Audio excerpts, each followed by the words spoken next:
الحمدللہ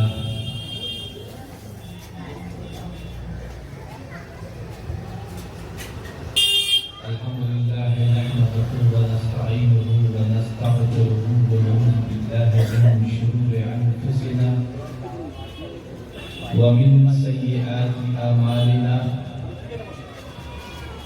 من يهده الله فلا مضل له ومن يضلل فلا هادي له ونشهد أن لا إله إلا الله وحده لا شريك له ونشهد أن محمدا عبده ورسوله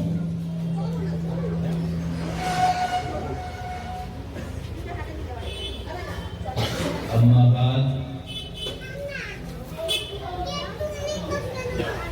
فأعوذ بالله من الشيطان الرجيم بسم الله الرحمن الرحيم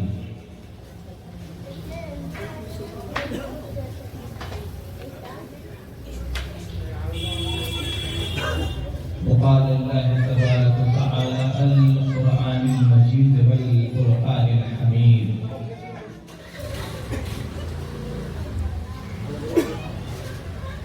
اهدنا الصراط المستقيم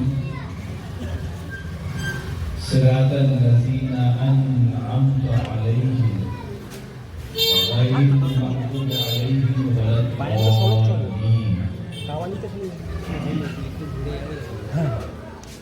صدق الله العلي العظيم لائق صد احترام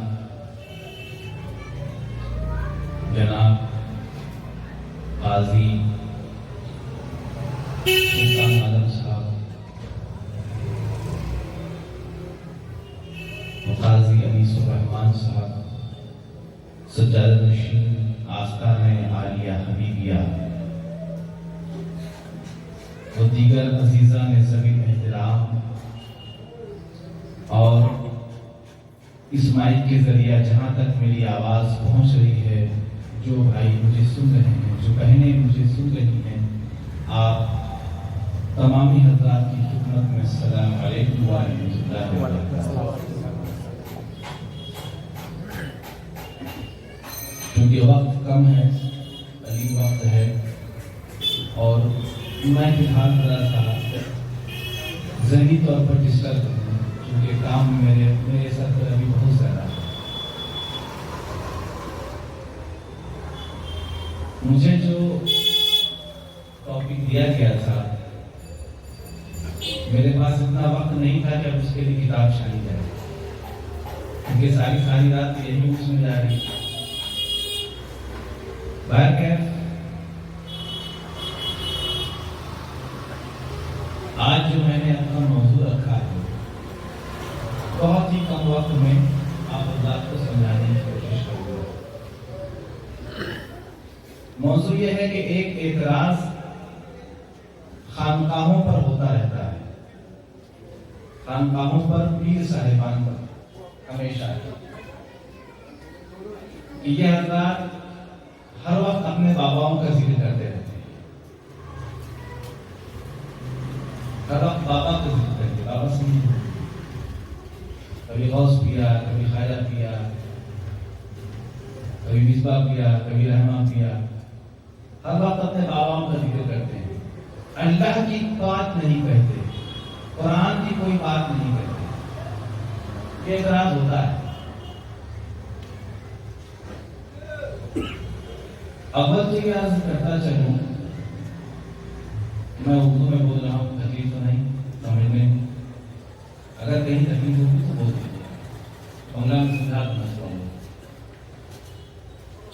اول سب سے پہلی بات تو یہ عرض کرتا چلوں کہ ہماری اور آپ کی خوش نصیبی ہے، اللہ کا بڑا فضل و کرم اور احسان ہے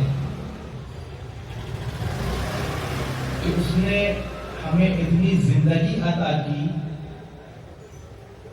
کہ ہم 54ویں عرس سے پھر 55واں 55 عرس بھی ہم منانے کے لیے یہاں شامل ہیں، یہاں حاضر ہیں۔ یہ اللہ کا بڑا احسان و کرم ہے۔ اور اللہ کے دربار میں میں منتظر ہوں. میری دعا ہے کہ اسی مقام پر، اسی جگہ پر، اسی خاندان میں، اسی درگاہ میں، اسی آستانے پر انشاءاللہ پھر سے 56 عرس بھی منائیں گے اگر اللہ نے زندگی دی تو. ورنہ موت سے کس کو رستگاری ہے؟ آج ہم کا تمہاری باری ہے. بہرکیف تمام تعریفیں، تمام حمد و ثنا اس خالق کے یکتا کے لیے جس کے متعلق مشہور بزرگ حضرت مولانا شاہ نیاز احمد بریلوی رحمۃ اللہ علیہ لکھتے ہیں کہ معمور ہو رہا ہے عالم میں نور تیرا. اے رب کائنات، معمور ہو رہا ہے عالم میں نور تیرا، معمور ہو رہا ہے عالم میں نور تیرا. از ماہ تاب ماہی سب ہے ظہور تیرا. از ماہ تاب ماہی، آسمان کے سورج سے لے کر کے پانی کی مشین تک، یہ سب ہے رب کائنات تیرا ظہور ہے. از ماہ تاب ماہی سب ہے ظہور تیرا. اور اسرار احمدی سے آگاہ ہو سو جانے، تو نور ہر شرر ہے ہر سنگ طور تیرا. گر ہر بے نیازی سرزد نیاز سے ہو، خطبے میں خاک کے ہے پیارے غرور تیرا. اور رب کائنات کے بعد جو سب سے بزرگ و برتر ہستی ہے وہ کسی تاریخ کی محتاج نہیں ہے. بقول حضرت شیخ سعدی شیرازی رحمۃ اللہ علیہ بس اتنا کہہ دوں کہ لاجم کے مستنا و کما کان حقہ بعد خدا بزرگ کوئی قصہ مختصر. یا اس کو اردو میں کہوں تو اس طرح سے کہ بعد خدا ہے آپ ہی سبحان یا رسول. بعد خدا ہے آپ ہی سبحان یا رسول، کوئی نہیں ہے آپ سا ذیشان یا رسول. اور تخلیق کائنات کا مقصد ظہور قدس، تخلیق کائنات کا مقصد ظہور قدس عالم پہ ہے یہ آپ کا احسان یا رسول.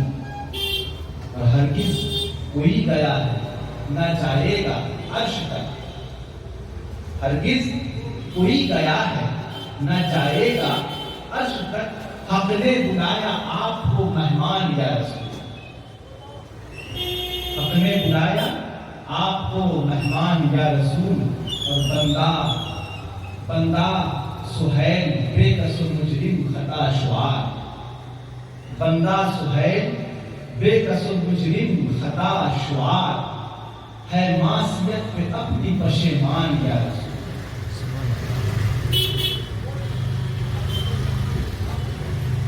اب پھر یوں کہہ رہے اس ہستی کا بھی ذکر ضروری ہے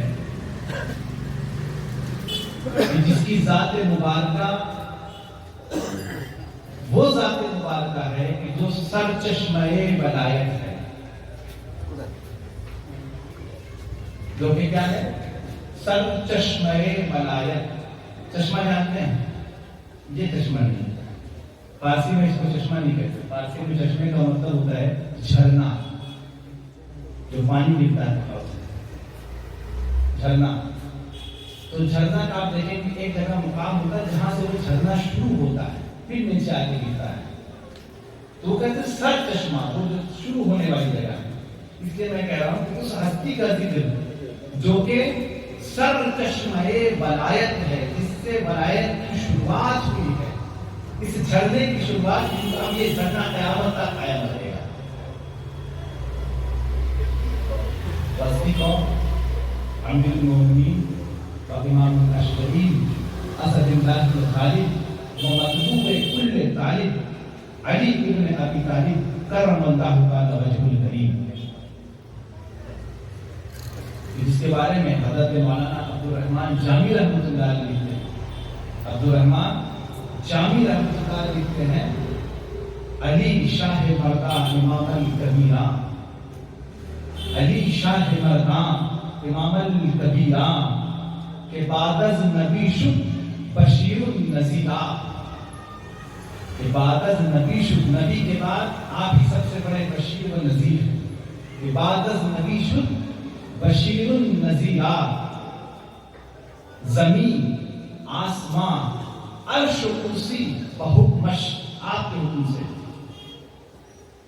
اب ایک چیز سمجھاؤں، قرآن پاک میں اللہ تعالیٰ نے ارشاد فرمایا ان اللہ علی کل شیء قدیر، یہ ذات کس کی ہے؟ پروردگار کی، ہر چیز پر قادر ہے۔ مولانا جامی کیا لکھتے ہیں؟ زمین آسمان عرش و کرسی بحکمش، علی علی کل شیء قدیر۔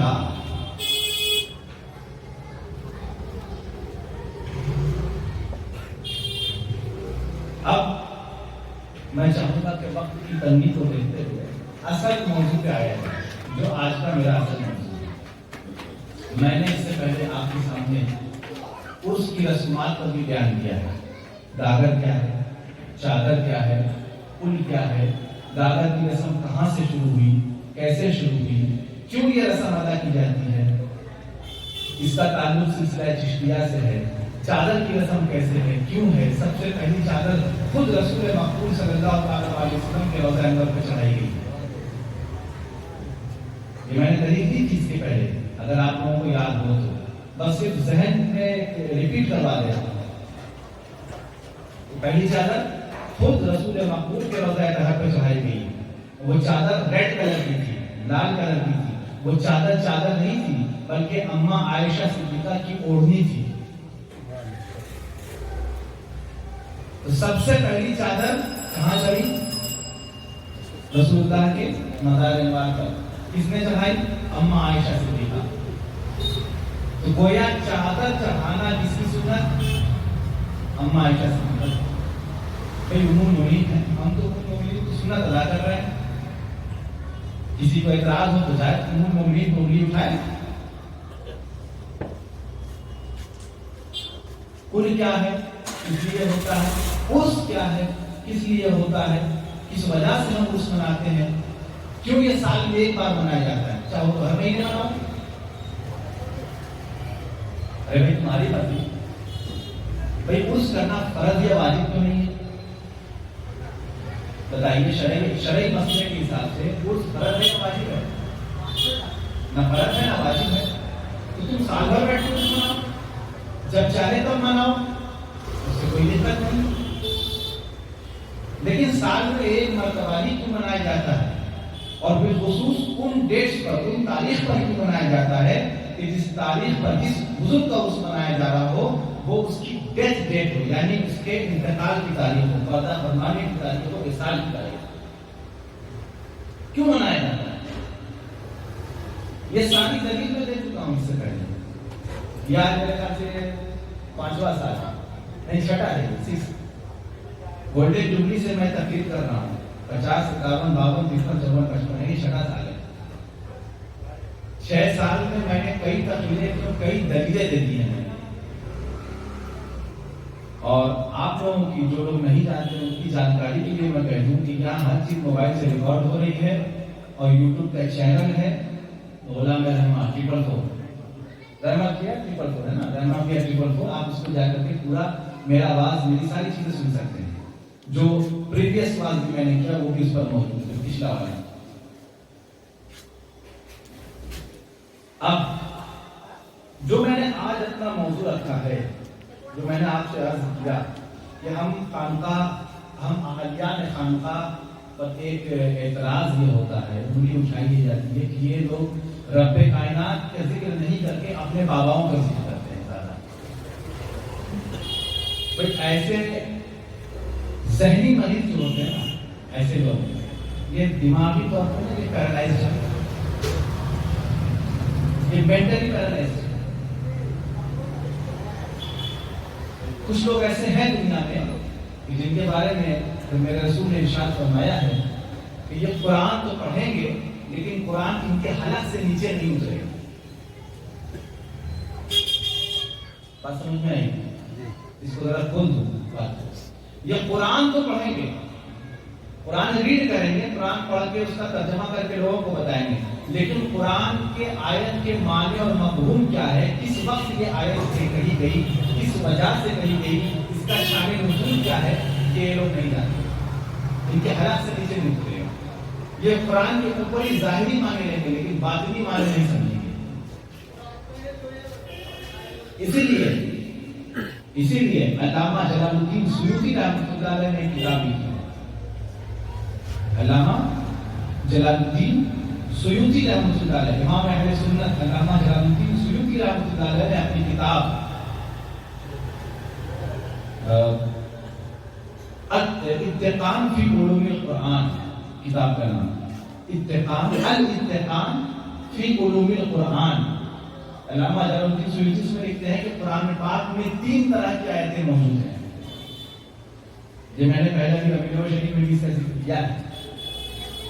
ناسخ, منسوخ, اور تیسری جو نہ ناسخ ہے نہ منسوخ ہے بلکہ سیدھا سیدھا اپنا معنی بیان کرتی ہے. بغلا میں آپ لوگوں کو نہیں سمجھ آ رہا. ناسخ جو کاٹ رہی ہے, منسوخ جو کٹ رہی ہے. ناسخ وہ آیت جو ایک آیت دوسرے آیت کو کاٹ دے رہی ہے. بات میں ایک آیت دوسرے آیت کو کاٹ رہی ہے. ناسخ جو کاٹ رہی ہے, منسوخ جو کٹ جا رہی ہے, اور تیسری نہ تو کاٹ رہی ہے نہ کٹ جا رہی ہے بلکہ سیدھا سیدھا اپنا معنی بیان کر رہی ہے. اب جو یہ تیسری کیٹیگری ہے نا, جو آیتیں سیدھا سیدھا اپنا معنی بیان کرتی, نہ ناسخ ہے نہ منسوخ ہے. آپ قرآن پاک کھولیں, آپ اس میں دیکھیں گے سورہ مریم. آج زیادہ تر بات قرآن سے کہنے والا ہوں. میں نے آئندہ سال کیا, مجھے 1 سال ہوا سکتی. سورہ مریم آیت نمبر ہے 41. سورہ مریم آیت نمبر 41. اللہ رب العزت ارشاد فرماتا ہے وَاذْكُرْ فِي الْكِتَابِ إِبْرَاهِيمَ وَاذْكُرْ فِي الْكِتَابِ إِبْرَاهِيمَ إِنَّهُ كَانَ صِدِّيقًا نَبِيًّا. اس کے معنی ہیں اور اس کتاب یعنی قرآن مجید میں اور اس کتاب میں ابراہیم کا ذکر کیجیے یا ابراہیم کا ذکر کیا جائے. کیوں؟ وہ بڑے سچے نبی تھے. کیا تھے؟ سچے نبی. کون؟ ابراہیم علیہ السلام. اب اسی طرح سے پھر اللہ رب العزت ارشاد فرماتا ہے سورہ ہود کی آیت نمبر 75.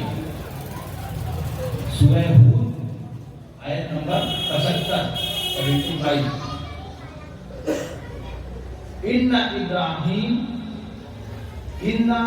ابراہیم لحلیم اواب منیب. آواز اس وقت بات صاف نہیں ہے.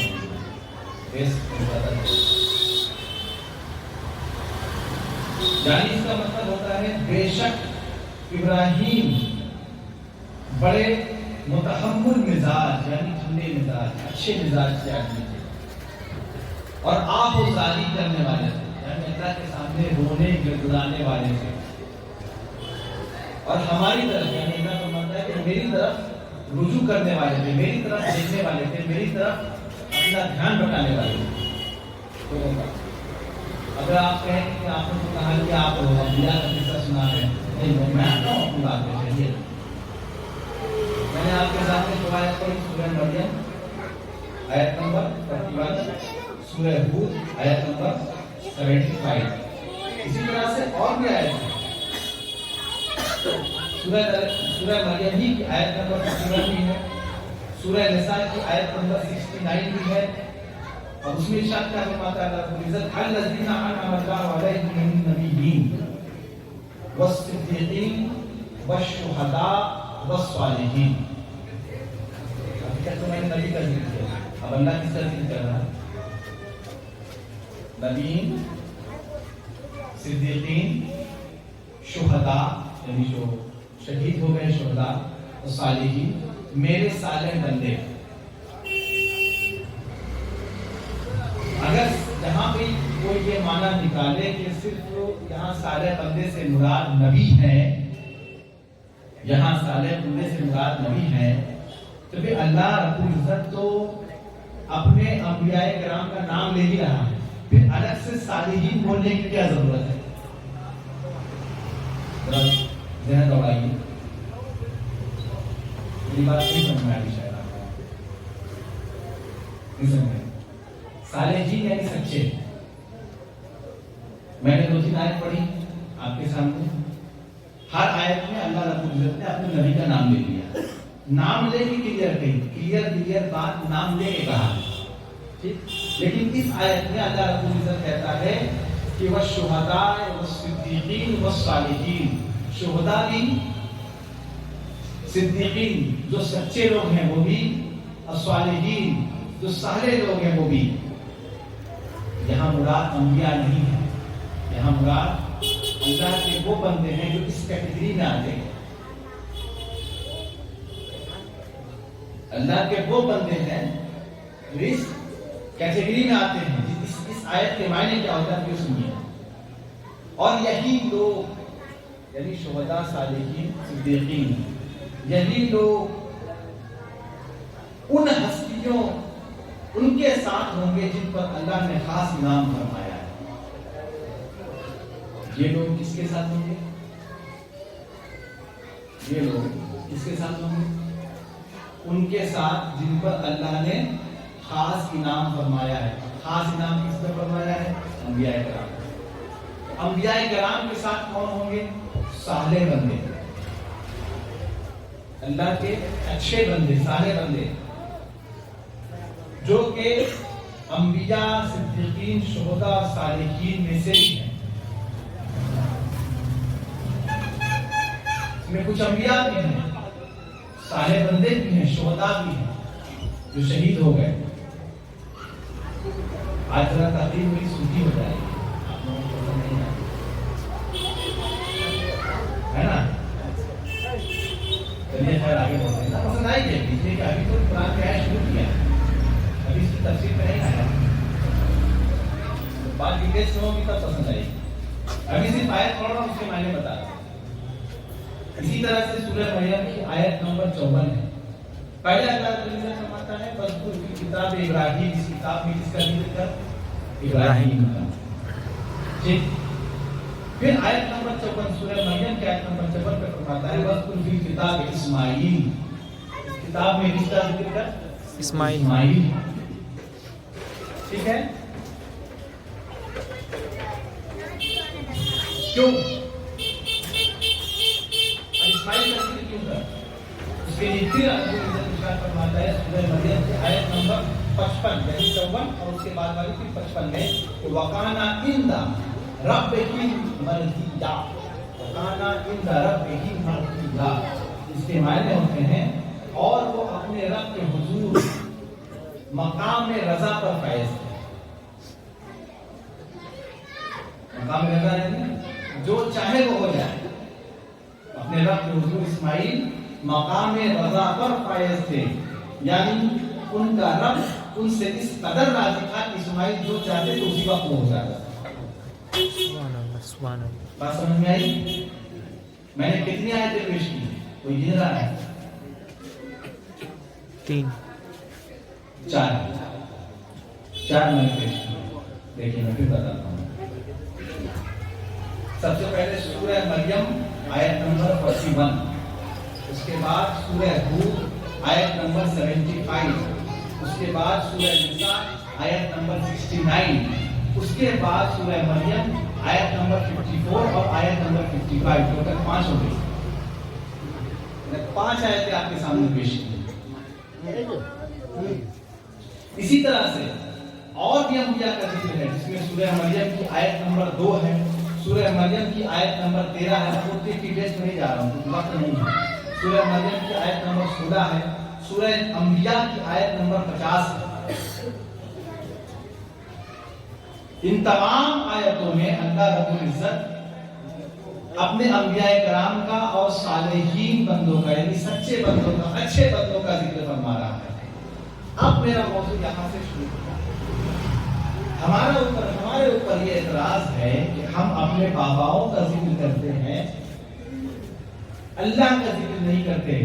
بھائی قرآن پاک کی ان آیتوں سے یہ ثابت ہوتا ہے کہ ہم کیا، اللہ بھی اپنے سارے بندوں کا ذکر کر رہا ہے،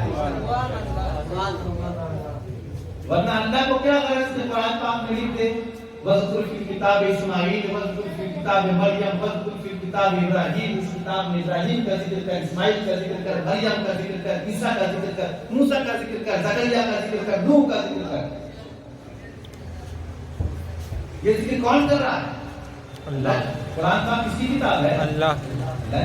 اس میں تو کوئی دو رائے نہیں ہے، کوئی شک نہیں۔ یہ ذکر کون کر رہا ہے؟ اللہ۔ جب اللہ اپنے سارے بندوں کا ذکر کر رہا ہے تو ہم کس کھیت کی مولی ہیں بھائی؟ ہم بھی تو وہی کرتے ہیں۔ اور اللہ کے صالح اور سچے مومنین بندوں کا ذکر کرنا ہی اللہ کا ذکر ہے۔ اور تمام آیتوں کے بعد سورہ انبیاء کی آخری آیت پر اللہ نے اپنی تمام باتوں کو یکجا کر کے رکھ دیا کہ وما ارسلناک الا رحمۃ للعالمین، اے محبوب ہم نے آپ کو تمام جہانوں کے لیے رحمت بنا کر بھیجا۔ کسی بھی نبی کے لیے یہ نہیں کہا سوائے محمد رسول اللہ سے، اپنی بات کو یکجا کر کے رکھ دیا کہ ہم نے تمام جہانوں کے لیے آپ کو رحمت بنا کر بھیجا۔ اللہ یہ بھی تو کہہ سکتا تھا، ہم نماز پڑھتے ہیں رب شریف میں اہدنا صراط المستقیم،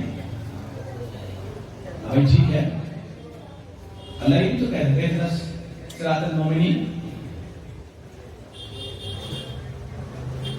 اہدنا صراط الشہداء، اہدنا صراط المسلمین، اہدنا صراط الصالحین۔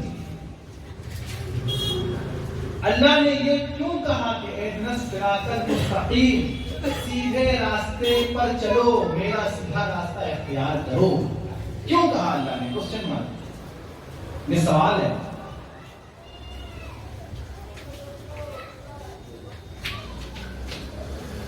اہدنا الصراط الہدایہ بھی کہہ سکتا تھا،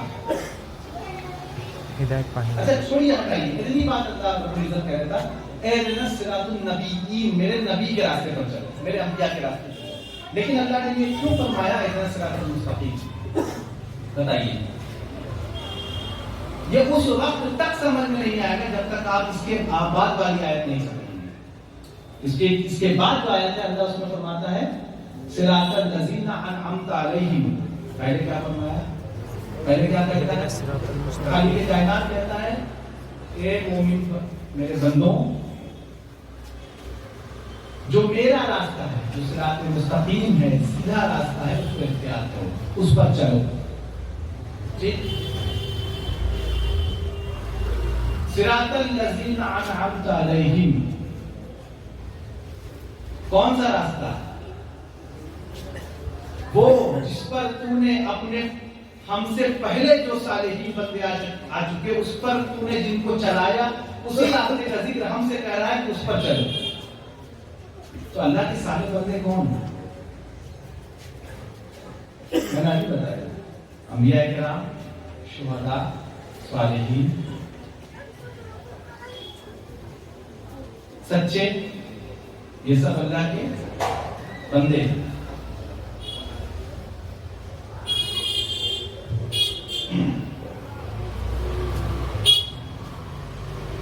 ان تمام چیزوں کے بعد، ان تمام باتوں کہنے کے بعد اللہ رب العزت خود قرآن پاک میں ارشاد فرماتا ہے کہ سورہ انبیاء ہے اور آیت نمبر 72، آیت نمبر 72۔ اب اس میں اللہ رب العزت ارشاد فرماتا ہے وَكُلًّا جَعَلْنَا صَالِحِينَ، میں نے جنوں کا ذکر کیا ابھی، ابراہیم، اسماعیل، مریم، جتنوں کا میں نے ذکر کیا ان سب کو میں نے صالح سچا بنایا. اب یہ آپ دیکھ لیں کہ جو تصوف کی یعنی صوفیزم کی، صوفی بات کی جو چھوٹی کی کتابیں ہیں نا، جو پرانی کتابیں ہیں، میں چند نام آپ کو بتا رہا ہوں، کچھ نام. اب اور کتابیں بہت ہی چھوٹی کی ہیں اور ان حضرات، ان ہستیوں کی لکھی ہوئی ہے کہ جس سے کوئی انکار نہیں کر سکتا. انکار کرنے والا خود پھنسے گا. اگر کسی نے انکار کیا تو خود پھنسے گا. میں ذمہ دار نہیں ہوں. کسی نے انکار کیا تو میں ذمہ دار نہیں ہوں، وہ خود پھنسے گا. آپ کتاب کا نام سنیے اور لکھنے والے کا نام سنیے، آپ کو خود انداز ہو جائے گا. جو چھوٹی کتاب یعنی بیسک اتھارٹی صوفیزم پر، بیسک اتھارٹی کیا ہے؟ کتاب الزہد. کتاب الزہد، کتاب کا نام کتاب الزہد. لکھنے والے امام اہل سنت امام احمد بن حنبل رحمۃ اللہ علیہ. جاؤ لگاؤ فتویٰ امام احمد بن حنبل پہ. امام احمد بن حنبل رحمۃ اللہ علیہ. دوسری کتاب ہاتھ پہ لکھنے لگا، کتاب بتا رہا ہوں آپ لوگ. پہلی کتاب میں نے بتائی کتاب الزہد امام احمد بن حنبل رحمۃ اللہ علیہ. دوسری کتاب طبقات صوفیہ امام سلمی رحمۃ اللہ. طبقات صوفیہ امام سلمی رحمۃ اللہ علیہ. بلکہ ایک بات یہاں ایک چیز یاد آ رہی ہے، امام احمد بن حنبل نے یہ کتاب لکھی تھی نا تذکرۃ الاولیاء، سوری کتاب الزہد. اس کتاب میں انہوں نے صوفیاء کرام پر، جو اس زمانے کے صوفیاء تھے اور ان سے پہلے جو آ چکے تھے، پورا ایک چیپٹر، ایک باب قائم کیا. جا کے آدمی خود پڑھ لیا. یہ صوفیاء کی کیٹیگری ہے کہ کتنے قسم کے صوفیاء ہوتے ہیں. ہر صوفی ایک قسم کا نہیں ہوتا، الگ الگ قسم کا ہوتا ہے. تو میں نے آپ کے سامنے ایک کتاب بتائی کتاب الزہد امام احمد بن حنبل کی. دوسری کتاب طبقات صوفیہ امام سلمی کی. تیسری کتاب پھر کتاب الزہد. یہ کتاب الزہد سے کئی کتابیں ہیں اس نام کی، لیکن رائٹر سب کے الگ الگ. تیسری کتاب پھر کتاب الزہد، لکھنے والے امام وقیل بن جراح رحمۃ اللہ علیہ. چوتھی کتاب پھر کتاب الزہد، اس کا بھی نام کتاب الزہد، لکھنے والے امام عبداللہ بن مبارک رحمۃ اللہ علیہ. ہم سمجھتے ہیں آپ نے یہ نام بھی نہیں سنا ہوگا ان ہستیوں کا. یہ میں جو کتابیں بتا رہا ہوں یہ آج کی کتابیں نہیں ہیں، یہ آج سے تقریباً 1200 سال پرانی کتابیں ہیں. تقریباً 1000 سال سے 1200 سال پرانی کتابیں. اس کے بعد تذکرۃ الخواص، یہ بھی کتاب تذکرۃ الخواص، لکھنے والے شیخ ابراہیم خواص رحمۃ اللہ علیہ.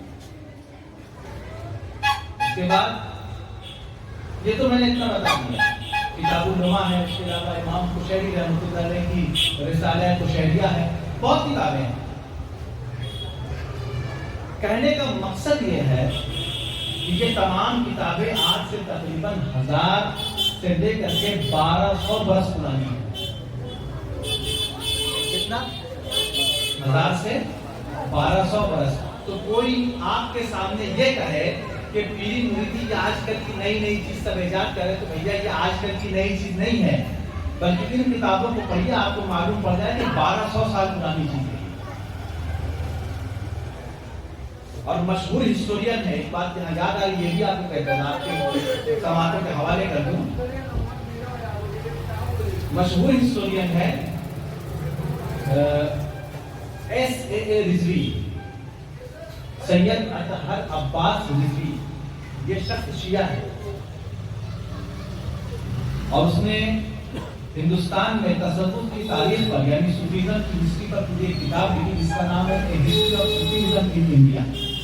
پوری کتاب انگلش میں.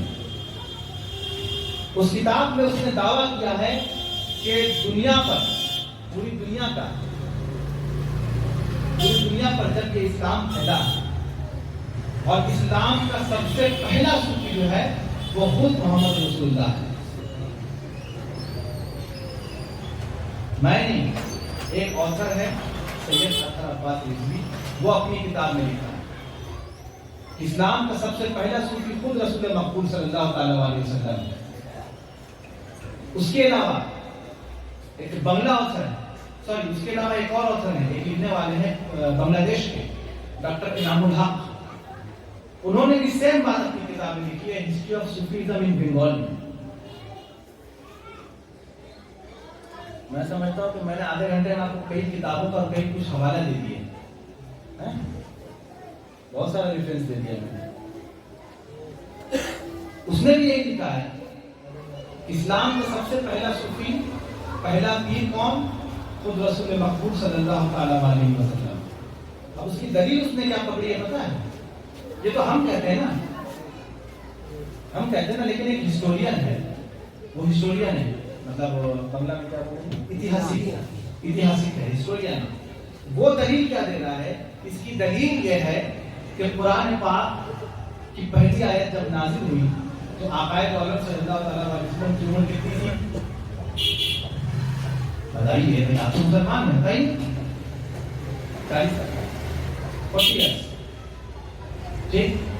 کہاں نازل ہوئی؟ غار حرا.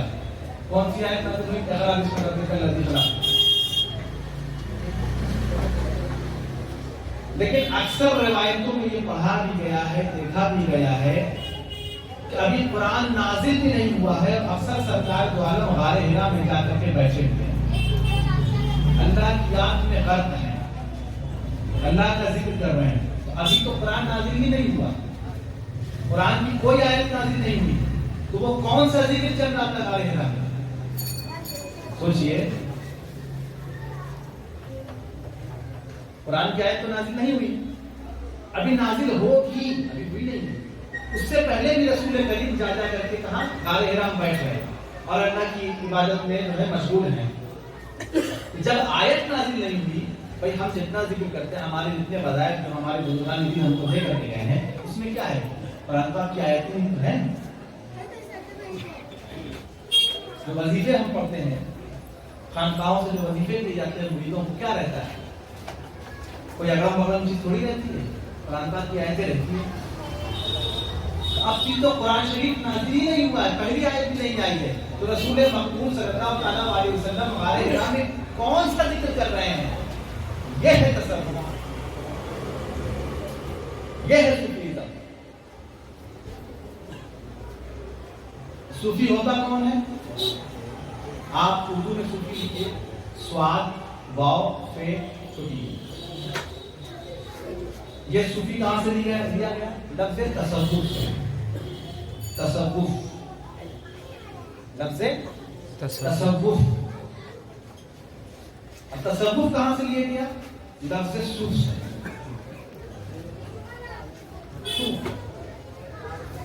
صوف کے معنی ہوتے تھے عرب میں ایک کپڑا چمڑا یعنی آپ سوتی کپڑا لیجیے اور استری کیا ہوا کپڑا ہے، اگر اس کو ہاتھ سے آپ ایسے موڑ دیں تو کیسا ہو جائے گا؟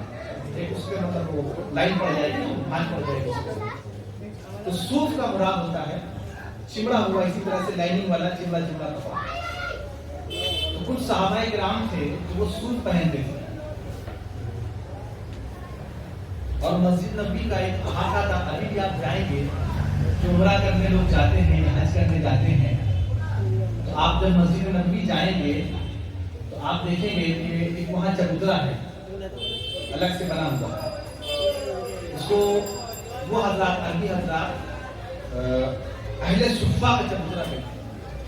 وہ عربی میں کیا کہتے ہیں، وہاں پہ کیا ورڈ یوز کرتے ہیں مجھے معلوم نہیں، لیکن اس کا کتابوں میں جس کے لوگ اہل صفہ، وہ جب مقام اہل صفہ ہے. تو وہ صحابہ کرام جو اس طرح کا کپڑا پہنتے تھے اور نماز پڑھتے تھے اور سب سے چبوترے پہ آ کے بیٹھے تھے، دنیا سے کوئی مطلب نہیں تھا.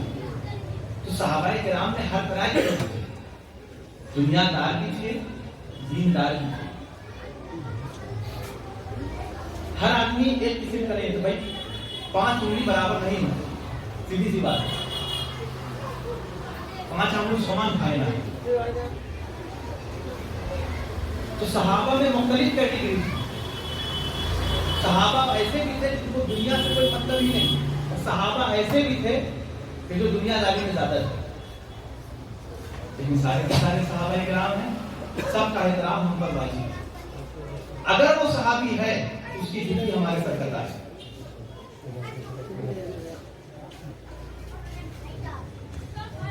بات سمجھ میں آ گئی نہیں سمجھ میں آ گئی؟ تو یہ صوف، وہ جو کہتے ہیں نا صوف، پوچھا کہ یہ کون ہے؟ تو وہاں سے تب سے آیا صوف سے صوفی. ورنہ پرانے زمانے میں یہ جو صوفی حضرات تھے اس کو لوگ کہتے تھے اہل تقویٰ. یہ تقویٰ والے ہیں، پرہیزگار لوگ ہیں. ایک روایت بھی اس میں مطلب وہ ہے، حضرت خلیفہ دو حضرت عمر فاروق رضی اللہ تعالیٰ عنہ نے آقائے عالم سے پوچھا کہ یا رسول اللہ یہ کون لوگ ہیں، یہ کیسے لوگ ہیں، کسی چیز سے مطلب ہی نہیں ہے. آپ آتے ہیں تو آپ کے پیچھے نماز پڑھتے ہیں، اس کے بعد جا کر کے چبوترے پہ بیٹھے رہتے ہیں، ہر وقت اللہ اللہ کرتے رہتے ہیں، کوئی دنیا کوئی کسی کام سے مطلب ہی نہیں. خدا فاروق نے نہ چھیڑو، یہ اہل تقویٰ ہیں، یہ پرہیزگار بندے ہیں اللہ، انہیں چھیڑو مت. تو حکم کس سے ہو رہا ہے؟ حکم کس کو ہو رہا ہے؟ عمر فاروق. ایسی ویسی ہستی نہیں عمر فاروق. رسول اللہ حضرت عمر کو حکم دے رہے ہیں کہ انہیں مت چھیڑو. تو جب عمر کو یہ حکم نہیں ہے کہ انہیں چھیڑا جائے تو یہ عام مسلمان آپ کی کھیت کی ہوئی ہے کہ آپ روپیہ کو چھڑنے بیٹھ جاتے ہیں. بتائیے، جب عمر فاروق کو یہ حکم نہیں ہے کہ ان لوگوں کو چھیڑا جائے تو عام مسلمانوں کو کس نے حق دیا کہ صوفیاء کرام کو چھیڑا جائے؟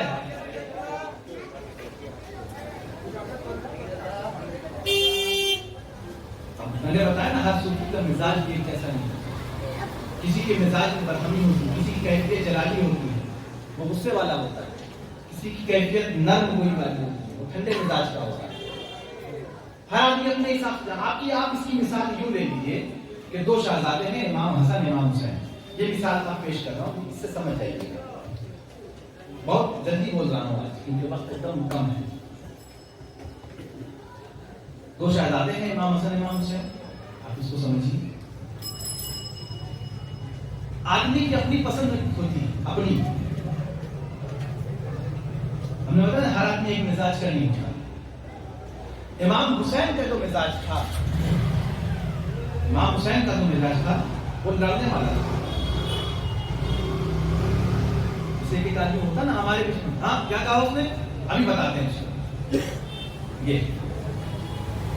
یہ بشر کے حساب سے، بشر میں یہ تقاضا ہوتا ہے، یہ بشری تقاضا ہے، مزاج ہو ہی سکتا ہے، ایسا کوئی بات نہیں ہے. امام حسین کا جو مزاج تھا وہ کس طرح ہے. لیکن امام حسن مصطفیٰ کو اگر آپ پڑھیے گا تو بہت ٹھنڈے مزاج ہیں، بہت آہستہ بات کرنے والے، بہت نرم لہجہ. اور افسوس کی بات یہ ہے کہ یا اہل سنت کے مولانا ہوں، پوری ذمہ داری کے ساتھ یہ بات کہہ رہا ہوں، میں اپنے اوپر ذمہ داری لے کے بات کہہ رہا ہوں، لیکن ریکارڈنگ بھی ہو رہی ہے. چاہے وہ اہل سنت کے مولانا ہوں، چاہے وہ اہل تشیع میں سے ہوں یا شیعہ حضرات ہوں، کوئی بھی ہو، کسی نے بھی امام حسن کے ساتھ وفا نہیں کیا. آپ حسین کا ذکر بہت کرتے ہیں لیکن حسن کا ذکر کیوں نہیں کرتے؟ حسین کی شہادت آپ 10 دن مناتے ہیں محرم میں، 1 سے لے کے 10 تک. حسن کی شہادت 28 صفر پہ 1 دن منا لیا، چلو ہو گیا. کیوں بھائی؟ اگر ایک نواسے نے امت کے لیے جام شہادت نوش فرمایا تو دوسرے نے بھی تو وہی کیا ہے. صرف نانا کی امت. میں اگر شہادت امام حسن یہاں سنانے بیٹھ جاؤں تو ساری رات گزر جائے گا، لیکن آج میرا وہ موضوع نہیں ہے. میں صرف مزاج بتا رہا ہوں، ٹھنڈے مزاج کے. تو اسی طرح سے صوفیاء کرام بھی ہوتے ہیں، کسی کا مزاج جلالی ہوتا ہے، کیفیت کسی کی جلالی ہوتی ہے، کسی کی کیفیت جمالی ہوتی ہے، کسی کی کیفیت جلالی ہوتی ہے، کسی کی جمالی ہوتی ہے. تو ہر طرح کے صوفیہ دنیا میں پائے گئے ہیں، اپنے اپنے دور میں ہر طرح کے صوفی ہوئے ہیں. مثال کے طور پر ہم ہندوستان میں رہتے ہیں، آئیے شہنشاہ ہندوستان کی بات کر لی جائے. حضور شہنشاہ ہندوستان حضرت خواجہ معین حسن چندری چشتی رحمۃ. آپ بہت ٹھنڈے مزاج کے آدمی تھے، بہت ٹھنڈے مزاج، بہت نرم مزاج کے آدمی تھے. ہر کس و ناقص آپ کے پاس آئے اور فیض حاصل کر کے چلا جائے. میں نے اپنے شیخ محترم، اپنے پیر و مرشد سے، یعنی امام العارفین حضرت شاہ محمد صاحب زمان مصباحی رحمۃ اللہ تعالیٰ علیہ بقدس سرور العزیز سے، اپنے پیر و مرشد سے میں نے ایک واقعہ سنا ہے کہ اجمیر شریف میں آپ دیکھیں گے جب آپ اجمیر شریف جائیں تو کچھ قبریں بھی ہیں آس پاس میں، غالباً سب قبر نواز کے مریدین ہوں. تو اس میں سے کسی ایک قبر پر کسی ایک بچے نے پیشاب کر دیا اور وہ بچہ فوراً مر گیا. بچہ فوراً مر گیا. اس وقت کے جو خدام تھے، اس وقت کے زمانے کی بات ہے، اس وقت جو خدام تھے، ان تمام خداموں نے خواب میں خواجہ غریب نواز سے زیارت کی. اور خواجہ غریب نواز اس سے کہہ رہے ہیں کہ اس کو یہاں سے اٹھاؤ، یہ جو شخص یہاں لیٹا ہوا ہے، یہ میرا مرید، اس کو یہاں سے اٹھاؤ، اس کو یہاں سے اکھاڑو اور لے جا کر کے اوپر دفن کرو، یعنی تالاگڑھ پہاڑ کے اوپر جہاں میرا حسین رحمۃ اللہ علیہ، اس کو یہاں سے اکھاڑو اور لے جا کر کے وہاں دفن کرو. کیوں؟ وہ جو صاحب مزار تھے جن کی قبر پر بچے نے پیشاب کر دیا تھا، ان کی کیفیت جلالی تھی.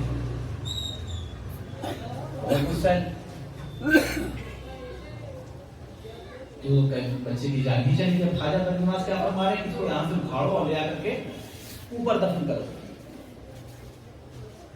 مجھے اتنے کڑک مزاج تو اپنے پاس نہیں چاہیے. سخت مزاج، اتنا کڑک مزاج، سخت مزاج کو اپنے پاس نہیں چاہیے. ان کو لے جاؤ اوپر دفن کرو، یہاں سے نکالو. اور ان کو باقاعدہ وہاں سے نکالا گیا، ان کا جسم ویسی کی ویسی موجود. کیا ہے؟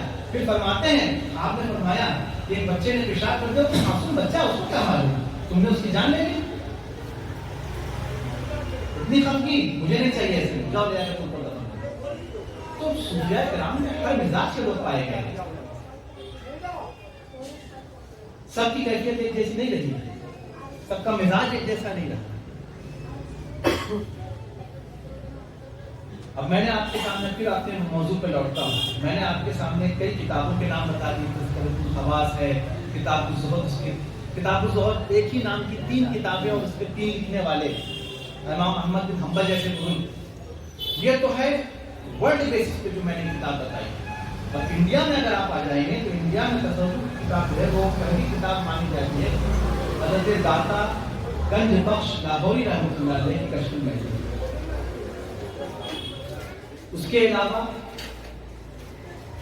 حضرت امیر حسن سنجری رحمۃ اللہ علیہ کی فوائد الفوائد، جو کہ حضرت سلطان مشائخ خواجہ نظام الدین اولیاء محبوب الہی کے ملفوظات ہیں.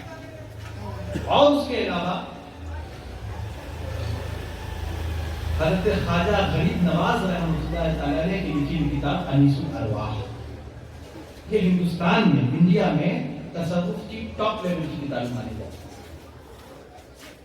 بلکہ کشف المحجوب کے بارے میں حضرت نظام الدین اولیاء محبوب الہی کے فرماتے ہیں کہ اگر کسی شخص کو شیخ کی تلاش ہو، پیر کی، اور اس کو شیخ نہ مل رہا، پیر نہ مل رہا ہو، تو وہ کشف المحجوب کو پڑھ دے، اس کو ایک صالح شیخ مل جائے گا. یہ کتاب آپ اس سے انداز لگا لیجئے کہ کتاب کس معنی، کس چوٹی، کس لیول کی کتاب ہے. بات میری سمجھ میں آ رہی ہے؟ نہیں سمجھ میں آ رہی؟ اگر نہیں سمجھ میں آ رہی بولیے، میں ختم کروں. اب جیسے کہ میں نے آپ سے عرض کیا کہ اللہ رب العزت نے اپنے کلام پاک میں اپنے صالحین بندوں اور سچوں اور صدیقین بندوں کا ذکر کیا، تو اللہ رب العزت ان صالحین بندوں کا کیوں ذکر کر رہا ہے؟ اس پر کبھی ابھی تک غور ہوا نہیں؟ میں نے کہا نا، وہ تو اللہ ان اللہ علی کل شیء قدیر، اس کو کیا ضرورت ہے کہ وہ اپنے بندوں کا ذکر کرے؟ اس کو کیا ضرورت ہے کہ اپنے بندوں کا ذکر کرے؟ کیوں ذکر کر رہا ہے؟ آئیے آپ ایک آپ کو بتاتا ہوں۔ ابھی میں نے یہاں عشاء کی نماز پڑھائی بجماعت، میں نے پہلے رکعت میں آیت پڑھی، فاذکرونی اذکرکم واشکروا ولا تکفرون، پوری آیت پڑھی لیکن یہ بس اتنا حصہ میں آپ کو، فاذکرونی اذکرکم واشکروا ولا تکفرون، سورہ بقرہ کی آیت، واشکروا ولا تکفرون کو تھوڑی دیر کے لیے ہٹا دیا جائے، بس اس پر بات ہو جائے، فاذکرونی اذکرکم۔ اس کا مطلب یہ ہوتا ہے کہ تم میرا ذکر کرو، میں تمہارا ذکر کروں۔ سبحان اللہ، سبحان اللہ۔ تم میرا ذکر کرو، اللہ رب العزت کہتا ہے تم میرا ذکر کرو، میں تمہارا ذکر کروں گا۔ ہم تو بندے ہیں، ہم تو غلام ہیں، سیاہکار، خطاکار، نہ جانے کتنی خطائیں، کتنی غلطیاں کر کے بیٹھے ہیں۔ بھئی بندہ تو اللہ کا ذکر کرے گا ہی، اور کیسے کرے گا؟ نماز کے ذریعہ کرے گا۔ اللہ کے جو 99 اسماء گرامی ہیں، 99 نام ہیں، اس کا یا رحیم، یا کریم، یا شفیع، یہی تو کرے گا، اسی طرح سے کرے گا، یا دوسرے کسی طریقے سے کرے گا؟ بندہ کرے گا، لیکن اس کی ذات تو ان اللہ علی کل شیء قدیر ہے، ہر چیز پہ قادر ہے، اس کی مرضی کے بغیر ایک پتہ نہیں ہلتا۔ رب کائنات کو کیا پڑھی کہ وہ کہتا ہے کہ تم میرا ذکر کرو، میں تمہارا ذکر کروں گا۔ رب کو کیا پڑھی کہ وہ اپنے بندوں کا ذکر کرے گا؟ ارے تو کرے گا تو بھی تو اللہ ہے، تو نہ کرے گا تو بھی تو اللہ ہے۔ اے رب کائنات، تم تو ہر طرح سے مالک و خالق ہو، کیا ذکر پڑھی ہے اللہ کو؟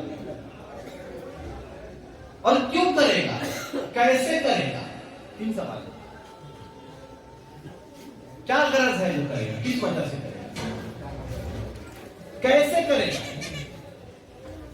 کیوں کرے گا؟ ضرورت کیا ہے؟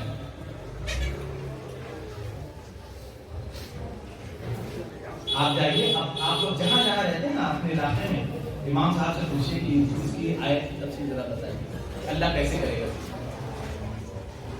بھائی ہم کہتے ہیں کہ بھائی اللہ کھلا رہا ہے، اللہ دے رہا ہے، کہتے ہیں نا، ہم کھاتے ہیں، رزق کا مالک کون ہے؟ اللہ دے رہا ہے۔ اب اللہ نیچے آئے کہ ہم کو کھلائے گا تو نہیں؟ اللہ نے کیا دیا؟ کھاؤ، ٹھیک، دانت دیا چبانے کی، زبان ہے ٹیسٹ کے لیے، اگر کھانا ذرا سا بھی خراب ہو زبان بتا دیتی کہ اچھا ہے یا برا ہے نا؟ یہ تاثیر کون دینے والا ہے؟ وہ پورا نوالا، سموچا نوالا، 15 منٹ موٹا مطلب نوالا جو بغیر چبایا نکل جائے، دیکھیں آپ کی مجال ہے، چبانے کے لیے دانت دیا ہے کس نے؟ اللہ۔ کیوں بھائی؟ ایسا بھی تو ہو سکتا ہے اللہ کے رحم کرم سے منہ میں ڈالے خود بخود گل جائے، دانت دینے کی کیا ضرورت ہے؟ منہ میں ڈالے خود بخود گل جائے، دانت دینے کی کیا ضرورت تھی؟ ہم منہ میں ڈالیں، منہ ہمارا خود ہی بتا دے خراب ہے اچھا ہے، نمک زیادہ ہے چینی کم ہے، زبان دینے کی کیا ضرورت تھی؟ اور ایسا بھی ہو سکتا تھا اللہ رب العزت کے رحم و کرم سے کھانا سامنے آ کے رکھے، خود بخود نوالا اٹھے ہوا میں اور ہمارے منہ میں چلا جائے، ہاتھ دینے کی کر دو۔ معلوم کیا پڑا؟ کھانے کے لیے ہاتھ، چبانے کے لیے دانت، ٹیسٹ کے لیے زبان، یہ سارا کا سارا وسیلہ ہے جناب، سب وسیلہ ہے، ہر چیز کے لیے وسیلہ چاہیے۔ ہر چیز کے لیے وسیلہ چاہیے. اچھا یہ تو ہوا عقلی دلیل, عقل سے دلیل. قرآن سے دلیل ہے وسیلے کی؟ بولو. یہ عقلی ہے, عقل. اب قرآن سے بات کرتا ہوں. سورہ یوسف ہے قرآن میں؟ ہاں سورہ یوسف ہے نا؟ اس میں آپ نے سورہ یوسف میں یہ ہے کہ حضرت یوسف علیہ السلام کو کتنی تکلیفیں دی گئی, آپ کے بھائیوں نے آپ کو مارنے کی کوشش کی, کنویں میں ڈھکیل دیا, سب کچھ ہوا. وہ بہت طویل ہے, اس میں میں نہیں جاتا. لیکن ایک بات پہ بس یہاں پہ ذرا سا ایک دلیل دیتا چلو. قرآن سے دلیل دے رہا ہوں, اب کوئی انکار نہیں کر سکتا. میرا چیلنج ہے, کوئی انکار نہیں کر پائے. قرآن سے دلیل دے رہا ہوں کیونکہ قرآن کی بات خالی نہیں ہوتی. یعقوب علیہ السلام یوسف علیہ السلام کے کون سے ابا؟ یعقوب کی آنکھیں چلی گئی کس لیے؟ اپنے بیٹے یوسف کی محبت میں. میرا بیٹا یوسف کہاں گیا؟ محبت میں اتنا روئے کہ آنکھ کی روشنی جاتی رہی, آنکھ کی بینائی جاتی رہی. اب یعقوب تو نبی ہے نا, اسی کو قرآن گواہی دیتا ہے. یوسف بھی نبی لیکن قرآن گواہی دیتا ہے. ان کی نبوت میں تو کوئی شک نہیں, قرآن اس کا گواہ ہے کہ یعقوب نبی ہے. تو اللہ اپنے نبی کی بات ٹالتا ہے, رد کرتا ہے. ٹال ضرور دیتا ہے, رد نہیں کرتا. ٹالنا اور رد کرنے میں فرق ہے. ٹالنا سمجھتے ہیں؟ ٹھیک ہے ابھی نہیں بات نہیں,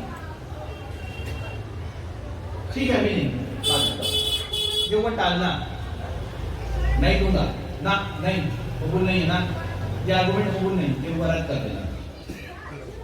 تو اللہ اپنے نبی کی بات ٹالتا ضرور ہے, رد نہیں کرتا ہے. تو آپ وہ کوئی بھی نبی بات کتنی سمجھ میں آ گئی؟ یعقوب علیہ السلام کی آنکھیں چلی گئی. یعقوب علیہ السلام اللہ سے آنکھیں مانگ رہے ہیں, پھر بھی بینائی واپس نہیں آ رہی. کون مانگ رہا ہے؟ یعقوب علیہ السلام. کیا ہے؟ اللہ کا نبی. ایک نبی اپنے رب سے اپنی آنکھ کی روشنی مانگ رہا ہے, پھر بھی واپس نہیں آ رہی.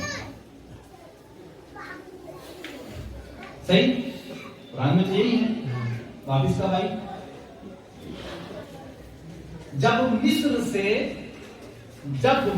سے یوسف علیہ السلام کا پہنا ہوا کرتا, یوزڈ کرتا, استعمال کیا ہوا کرتا لایا گیا اور یعقوب نے اپنی آنکھوں میں لگایا, تو یعقوب کی آنکھ کی روشنی واپس آ گئی. سبحان اللہ.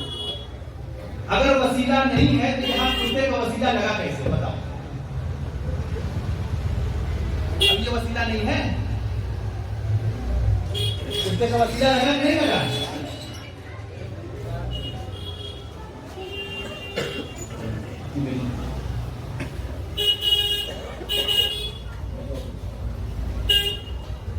یہاں لگا کہ نہیں لگا وسیلہ؟ بھائی اللہ کو چاہیے تو ایسی دے دیں. کرتے کا انتظار کیوں ہو رہا تھا؟ کرتا آئے گا, آنکھ سے لگے گا, تب پھر روشنی آئے گی. انتظار کیوں ہوا؟ وسیلہ ہے کہ نہیں؟ وسیلہ ہے.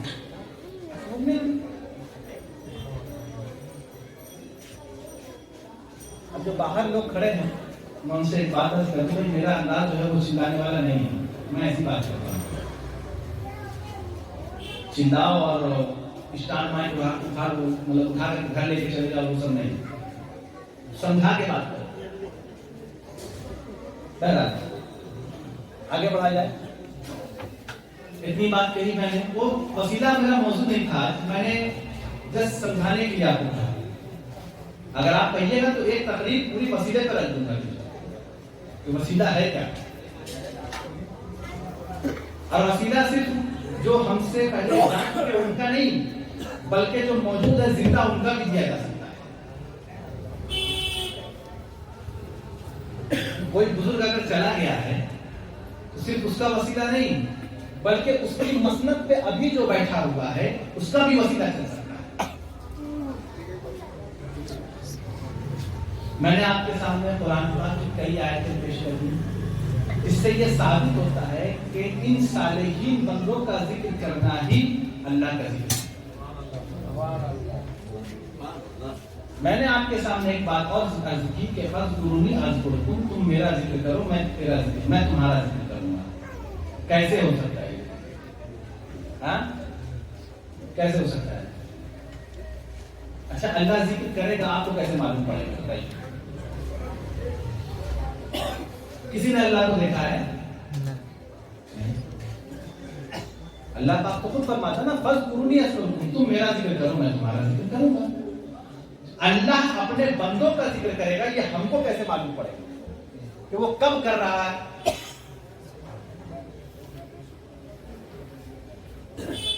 اچھا بتائیے تو اب ذرا کیا سوال کروں گا، پیر صاحب آدمی ہو نا، دوسری صاحب کو سوال ہوتا ہے، جو خانقاہ والے ہیں وہ مجھے جواب دیں اس وقت اللہ کیا کر رہا ہے؟ آئیے ابھی 9:26 ہو رہا ہے، 9:26 پہ اللہ کیا کر رہا ہے؟ جواب دیجیے الحمدللہ۔ قرآن پاک اس کا گواہ ہے، آیت موجود ہے، ان اللہ و ملائکتہ یصلون علی النبی یا ایھا الذین آمنوا صلوا علیہ وسلموا تسلیما، کہ اللہ اور اس کے فرشتے ہم وقت اپنے رسول پہ درود بھیجتے رہتے ہیں، تو چاہے 8:26 ہو یا 8:30 ہو، اللہ ہر وقت اپنے رسول پہ درود ہی بھیجتا رہتا ہے۔ چلیے ایک راز کی بات اور کروں، ایک چیز میرے ذہن میں آ گئی، جبریل امین انسان کی شکل میں مولا کائنات کے سامنے آئے، حضرت علی کریم اللہ تعالیٰ عنہ کریم، انسانی شکل میں، اور آ کر کے مولا کائنات سے سوال کر رہے ہیں، اے علی بتائیے اس وقت جبریل کہاں ہے؟ اس وقت in the meantime where is جبریل؟ جبریل ہے کہاں؟ مولا علی مسکرانے لگے، بولے اس وقت جبریل نہ تو آسمانوں میں ہے نہ زمین میں ہے،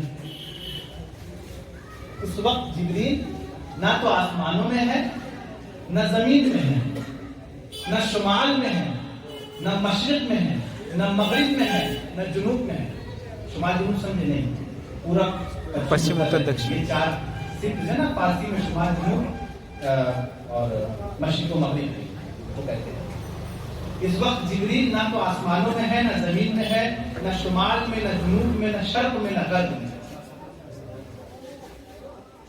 بولا تب کہاں ہے؟ بولا بس اتنا جانتا ہوں یا تو میں جبریل ہوں یا آپ جبریل ہیں، ہم دونوں میں سے کوئی ایک جبریل ہے۔ جبریل امین فرمانے لگے بے شک میں ہی جبریل ہوں، آپ تو علی ہیں، آپ کا مقابلہ ہے، آپ تو علی ہیں، آپ کا مقابلہ ہے، میں جبریل ہوں۔ اچھا فرشتے کا مرتبہ زیادہ اونچا ہے انسان کا؟ انسان کا 100% انسان کا۔ بتاؤں نا بات ہے، اب اس کو کہنے دیجیے، وہ پھر بہت لمبی بات کی ہے، وہ آدھا گھنٹہ اسی میں لگ جائے گا۔ اب جو میں کہہ رہا تھا فَاذْكُرُونِی أَذْكُرْکُم کیسے پتہ چلے گا؟ اب اس کی مثال آپ کیوں لے لیجیے کہ حضرت بابا فرید بن شکر رحمۃ اللہ علیہ کا مثال آپ کو دفن کرنے کے بعد حضرت محبوب الہی نظام الدین اولیاء آپ کی مزار شریف پر بیٹھے، مزار شریف مطلب اوپر شریف کے اوپر نہیں، جب یہ کوئی مزار شریف پر بیٹھے اس کا مطلب یہ نہ سمجھ لو کہ قبر کے اوپر بیٹھے تھے، مطلب مزار شریف کے پاس بیٹھے، قبر کے پاس بیٹھے۔ ایک بار آپ نے آنکھیں بند کی اور چلا کر کے کھڑے ہوئے، حق فرید یا فرید، حق فرید یا فرید، اور اس کے بعد محبوب الہی بے ہوش ہوئے، محبوب الہی گر گئے، بے ہوش ہوئے۔ دوسرے پھر بھائیوں نے فوراً سے اٹھایا، بھائی سید محمد کو اٹھایا۔ اچھا میں آپ کو بتا دوں نظام الدین اولیاء کا اصل نام سید محمد ہے، سید محمد، آپ کے ابا نے جو آپ کا نام رکھا ہے وہ سید محمد، اور آپ کو لوگ کہتے تھے سید محمد بلائمی۔